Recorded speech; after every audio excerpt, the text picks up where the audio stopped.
Bugungi zakazimiz Amadina qushlari uchun mana bu katta qafasimizni olib keldik.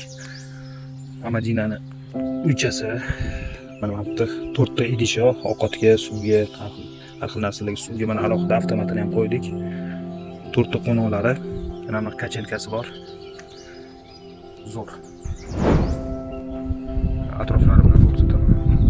Mana ilgilari ham bor. Chiroyli bo'lib ilinib turadi. Mamtdan ham dublonka qo'ysanglar bo'ladi tashqaridan ikkita.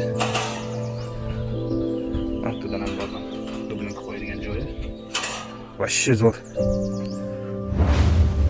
Qushlar vashshi maza qilib yashashadi buning ichida. Egasiga buyursin. Agar sizga ham mana shunaqa qafaslar kerak bo'ladigan bo'lsa, bemalol murojaat qilishingiz mumkin. Chotki narxlarda yetkazib beramiz.